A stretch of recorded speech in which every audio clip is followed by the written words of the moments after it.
Welcome to Clicks and Bricks Podcast.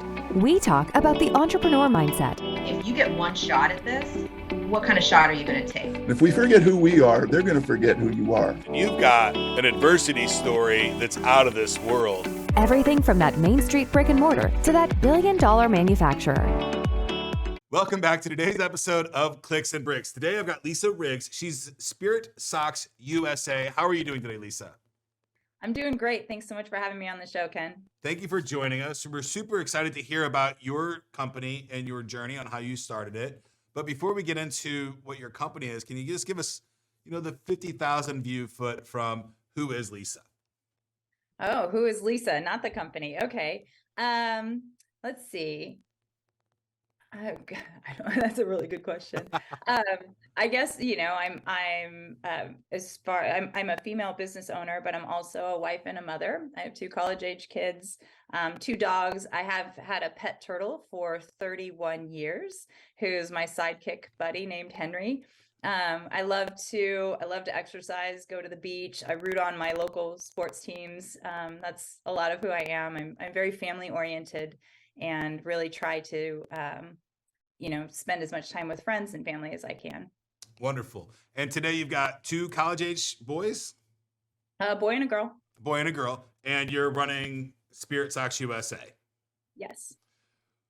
Were you always an entrepreneur, or was this something that came about as your children graduated high school and went into college or got a little bit older? Can you tell us that a little bit about what you were doing before Spirit Socks? Sure. Yeah. I started my career in high tech in Silicon Valley. I started in HR and I loved it. I got into I was in the .com and we were rapidly growing and I really loved it. And my career was just skyrocketing.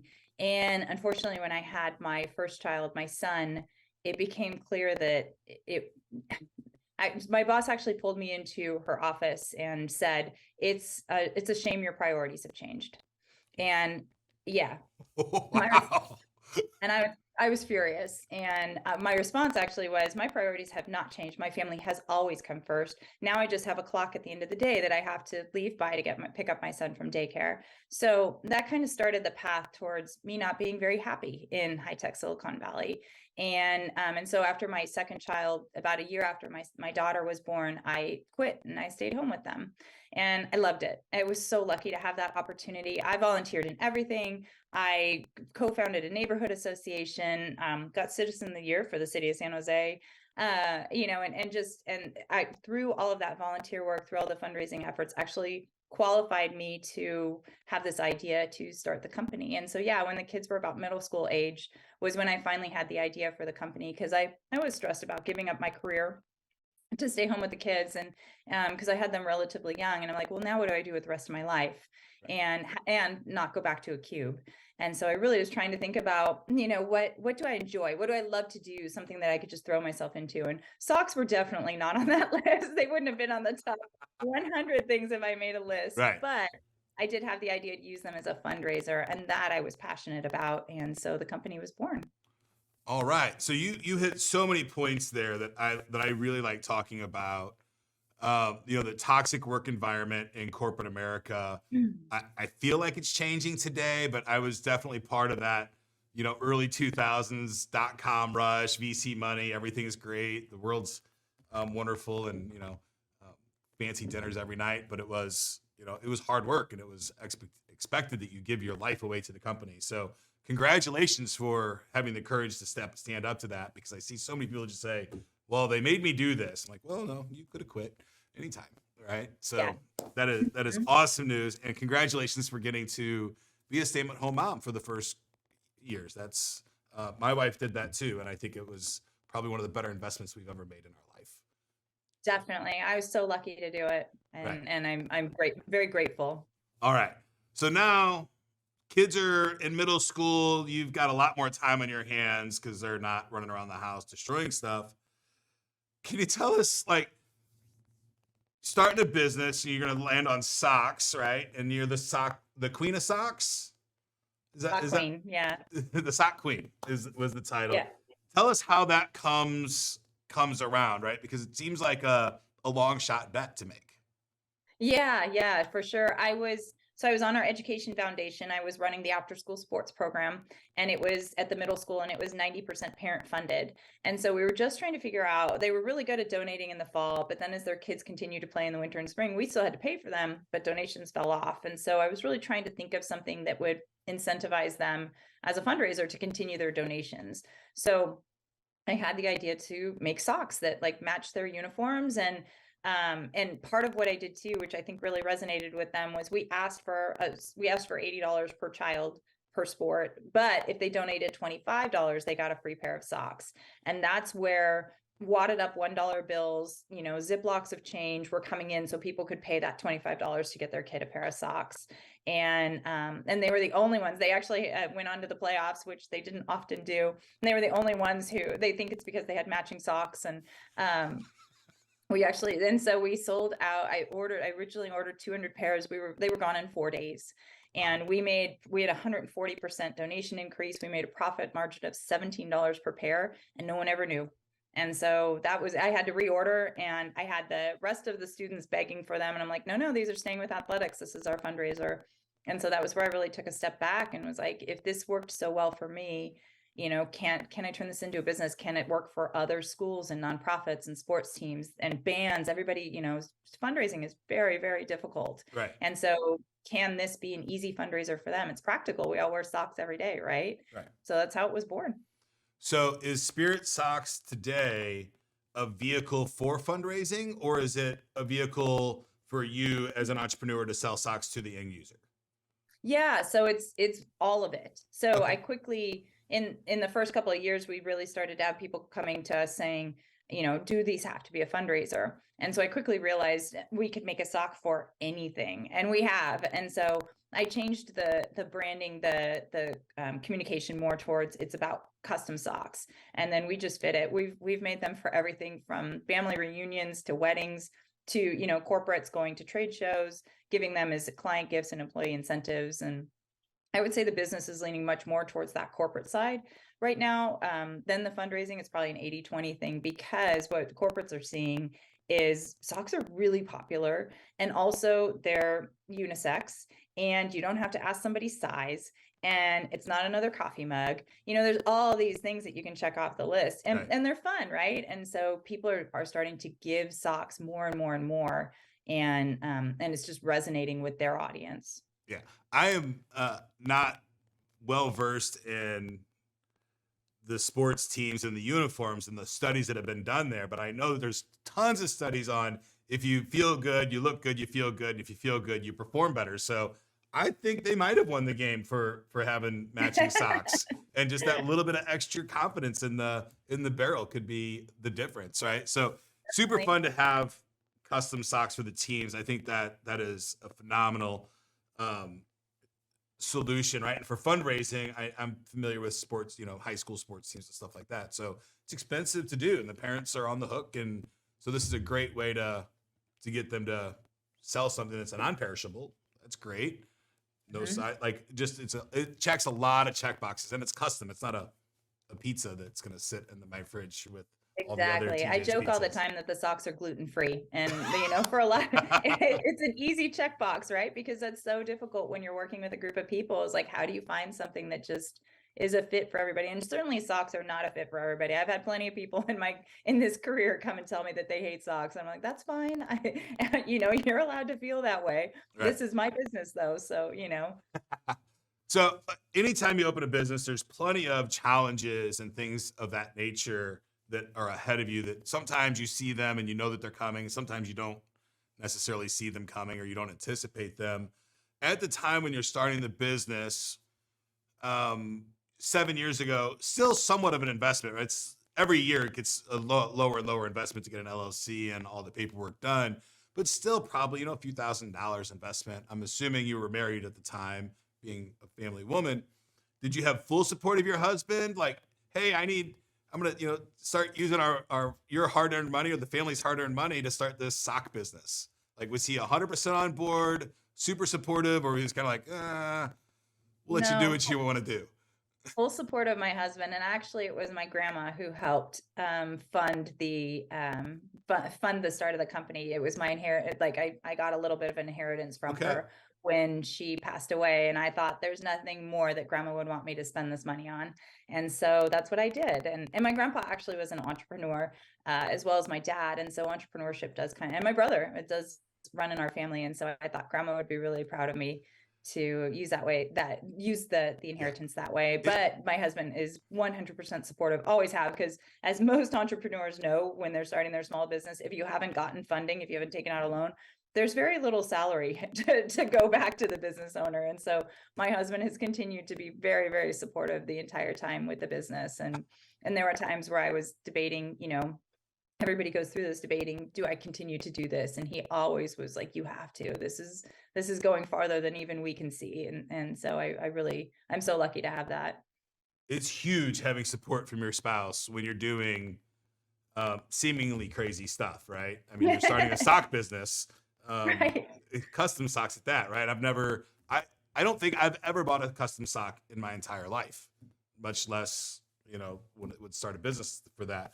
But I definitely see how you saw the opportunity and how you executed on it. And I really love the fact that you started as the fundraising side, right? Because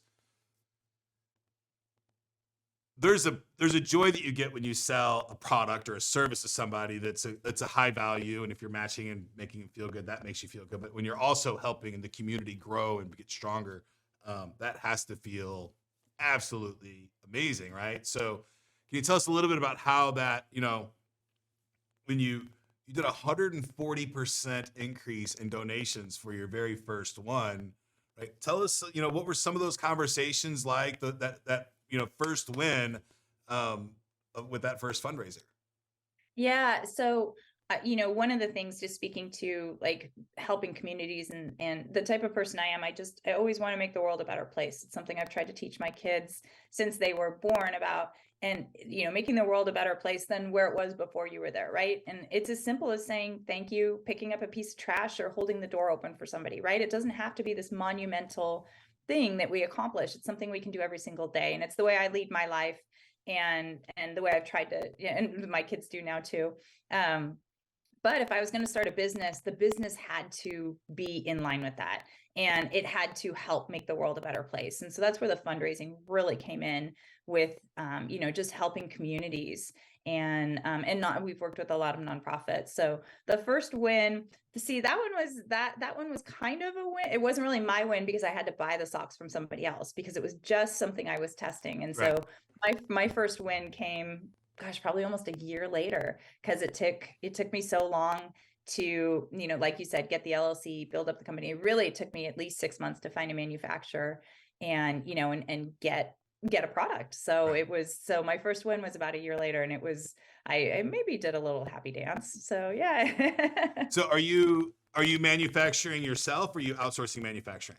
No, I outsource my manufacturing. We do all of the design work, and everything is done through, with Spirit Socks USA, but I definitely outsource that. I have had people in the beginning, I had people offer up their grandmas to help me knit the socks. And I'm like, no, it's a little bigger than that. Yeah. Cause I mean, we produce, tens of hundreds of thousands of pairs of socks. So it's Wow. definitely something I outsource. That is amazing. All right. So I know one big problem that entrepreneurs have, and I have this problem myself, is that we're always looking for opportunity, and the world is filled with opportunities, and we want to execute on so many things. And if you're manufacturing socks, I'm sure somebody along the way is like, oh, you should do beanie caps, or you should do this, or like, and you've getting all this advice from all these people, and you're really staying true to the Spirit Socks, right? And staying on that. And it's seemingly easy to kick up some beanies, right? Yes. How do you keep the conviction in staying on track and knowing that this is the right move?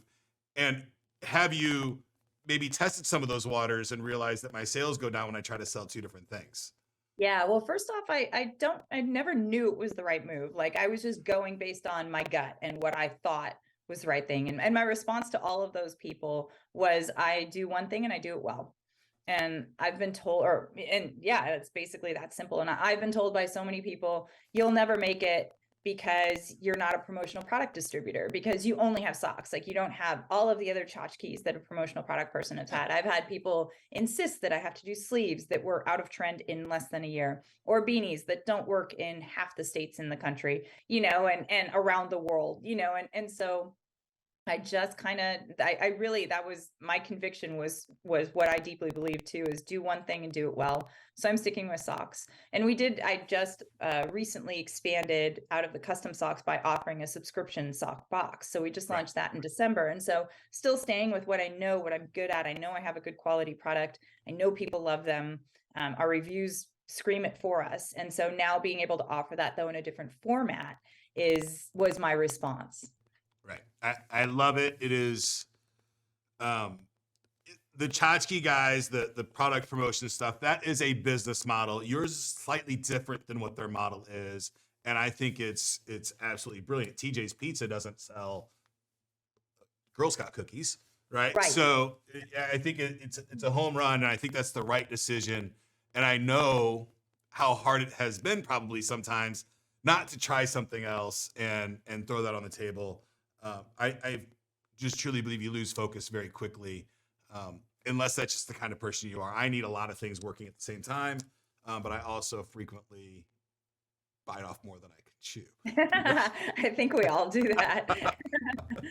All right, so you got the company up and running. I'm assuming, did you start out of your home, or did you start with like strip mall space? Still in a home office, because I live in San Jose in Silicon Valley, and rental space here is astronomically expensive. So still in a home office, which I love. My dogs are the two hardest workers around. They're sleeping next to me the entire workday. So it's really nice to just, to have that personalization and be comfortable. Right. So you get work from home, doing all those things, pretty low overhead, right? Yep. Does California have cottage laws that you can, what size of business can you still work out of home for? I guess if you don't have manufacturing or anything, you can be as big as you want, right? I live in Silicon Valley. People are running businesses out of garages that are tens of millions of dollars. So I think I got a safety net there. I should be okay for a while. I think until you're manufacturing out of the home is where you have some thresholds on there. Everything's running. You've got some deals. You're not really a huge risk at this point, right? Because you're just getting started. You got an investment, but it's not life-changing investment, most likely, right? Was there a time where you had to make a larger commitment, or where something didn't quite happen and you had to really make some big adjustments? Can you walk us through, one of those stories for us? Yeah, at the pandemic. It was the pandemic, it was like a metal gate just came crashing down on everything. And it was not, my pipeline was not saying, oh, well, let's talk in 3 weeks. My pipeline was gone. They were just out. And yeah, well, and who needs custom socks when you're afraid that you're going to die if you step out of your front door, right? So I got it, but I also had worked, my business was almost 4. It would just turn 4 at that time. And so what I did quickly was I pivoted to making custom face masks, and was able to keep the doors open. We were able, thankfully, my production team was able to pivot quickly. And so we worked with a lot of businesses with that. I did have to invest some personal money, because this is where, again, you don't pay yourself much as the owner of the company. And so the PPP loan all of a sudden is like, oh, and so I was thrilled to get the PPP loan, because I know a lot of people didn't. But yeah, we had to really take a step back and decide if I should power through it and see if I could keep it, going and survive the pandemic. Because there were many, many days I didn't think the business would survive. And I had a lot of people too tell me, oh, you've had a good run, just these are people who I thought were friends. And I realized whenever somebody said that, I got angry, and I'm like, I am not giving up. I'm not going to let this stop me from the potential that I see and everything that I've accomplished so far. So yeah, thankfully those custom face masks really, really helped keep us open. And that's the difference between an entrepreneur and an employee, right? You had a good run, hang it up, right? Yeah.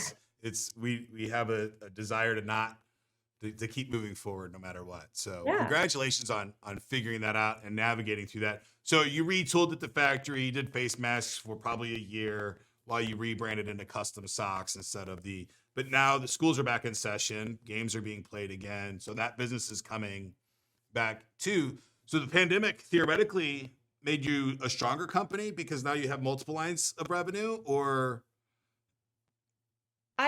it really wasn't until 2022 that revenue recovered.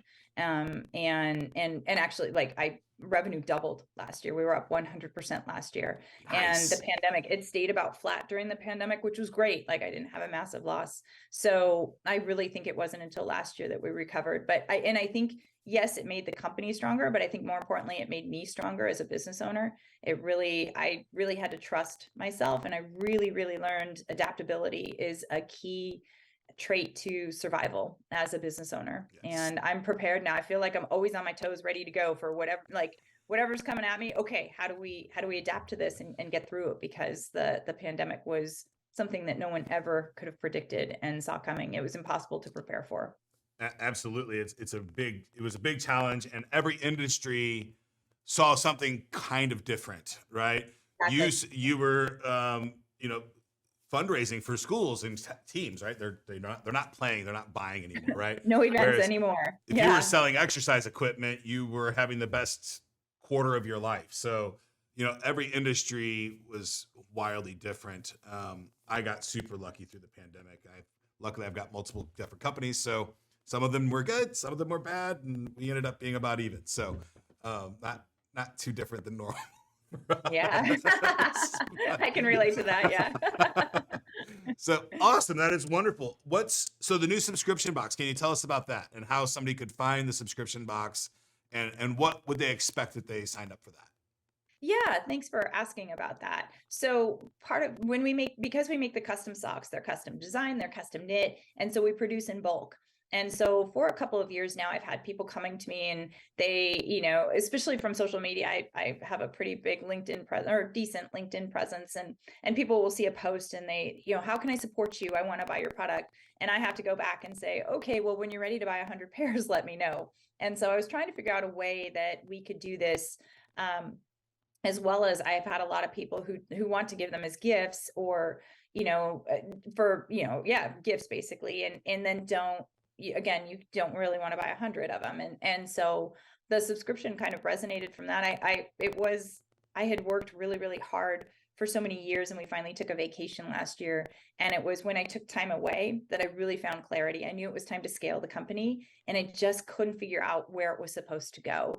And on my vacation with some time, and I actually read the book Scale or Fail, it just all kind of clicked. And so I thought, again, bounced it off the husband and was like, what do you think? I had some other ideas before, and he was like, no, those aren't good ones. And then when I thought of the subscription, it's a saturated market, but I think there's room for improvement. And so basically what it is we offer a monthly, it's $18 a month for 2 pairs of dress socks. Actually, I have some. I have them on the desk always because we're still working on it. Yeah. And then we have a 3, 6, or 12-month subscription that people can buy and pay for, and they can send it as a gift. They can do it for themselves. The envelope arrives in the person's mailbox every month automatically with 2 different pairs of socks. We are designing the socks to be seasonal and like appropriate for the month. And we always include a nice little note because everything we do is personal anyways. And so we explain the January socks, our note explains why we chose those 2 subjects for January, and to help celebrate with the socks on those days. That is really cool. And $18 for 2 pair of dress socks? It's $18. Yeah, if you do it monthly. If you do the 3, 6, or 12, it comes down a little bit because you're signing up for a period of time. So it goes down to 17 at 3 and 6, and 16 at 12 months. And that's a dress sock. So that's actually below retail still. It is below retail, and it's delivered right to your door. Right. And you get new cool funky socks every month, and you get to play with the season. So that's really, really cool. I'm assuming, and we all know what we do when we assume, but I'm assuming your demographic is primarily businessmen for that particular model. It's not, honestly. Okay. I really think the demographic is millennials, Gen Z, they love funky socks. And so Okay. I think they're a good demographic. I found gender, we haven't found as trend. I do see more women buying these. I think women tend to be gift buyers more often, especially if they're in a relationship. Usually the Yep. women buys the gift for everybody. At least in my relationship, I shouldn't speak for others. But and so I think that's what we're seeing is most people are buying these for as a gift. A lot of people are buying them for their kids, like teenagers or in college. I actually did it for my daughter in college, and so every month she'll get the subscription. I know other people have done that for their kids in college, and so the demographic is really wide open, and we're still figuring it out. But I Right. think it's really anybody who just enjoys fun socks and for a very reasonable price wants them delivered to theirs or someone they know's mailbox. Yeah. But we do think like those awkward teenagers that you have no idea what to get. A lot of people got them as teacher gifts for the holidays because you just don't know what to get them. And Right. socks are fun and they're safe, and so that's what we're seeing it. Wonderful. I love it. It is um, a very interesting industry that I have a little bit of knowledge in. I sell socks on Amazon, actually. So Oh, do you really? I do. It took me a long time to figure it out, but only because of the licensing, the branding stuff that you have to deal with Amazon. If you're going to sell Nike Yes. socks or Adidas socks, you have to have a letter from them, and that's challenging. But I decided to start selling socks because I'm like, well, I need inventory that doesn't expire. Yes. And I can buy big bulks and I can sell one at a time and it doesn't matter. And my money's always safe. And Yes. my money's always safe in cotton. Like if it's cotton product that's sitting there, as long as it's not branded too weird, um, then it's always safe. You can always sell that for profit long term. Definitely. Don't put a year on it. That's the thing, right? And I don't do any brands, right? I'm just white Nike socks. Oh, interesting. That is it. I'll look it up after we're done. Yeah. So, and it's just, you never know who you're buying from Amazon. It's just a matter of how you place in that day and you push it up. So, Lisa, I've had a blast talking with you today. If somebody wanted to know more about you, can you tell us exactly how they would find you? What your favorite, where are you at mostly on social media and stuff like that? Sure. We're mostly active on LinkedIn and Facebook and social media, and it's Spirit Socks USA. Socks is an X, so it's SOX. Also, our website, I'm a very transparent and authentic person, so all of the information is on the website, in addition to a lot of photos of customer socks. And so there's a lot of information there. Again, it's spiritsocksusa.com. And there's also buttons on there that they can contact me directly, either through email or phone. Wonderful. Thank you so much for your time today. Is there anything you'd like to leave the audience with? The one thing I didn't speak to, which I would like to when we were talking about Yeah. community, we actually donate, I donate 5% of all of our profits towards providing socks to the homeless in this country. And Wonderful. so that is something I was thinking about when we were talking about the promotional product people. That's where I take a really different approach is I partner with corporations to do good in their community by buying socks, and then we donate to the homeless. And it's something that's really important. It's a key piece of what we do to make sure that we give back. Socks and underwear are the two most needed things in any homeless shelter in this country. And so that's part of the way we continue to give back. And so anybody who purchases from us is helping provide that. Thank you for doing that. I don't think that problem's going to get any better in our world anytime soon. So, and those No. people, they need the warmth. It's not always nice out there. So thank you for doing Definitely. that as well. That's a great cause. So buy socks, help the homeless, and have cool, funky stuff on your feet. Exactly. I love it, Lisa. Thank you so much for your time today. Thank you. Appreciate it, Ken. Awesome. Have fun. Thanks for watching today's episode of Clicks and Bricks. Get to work.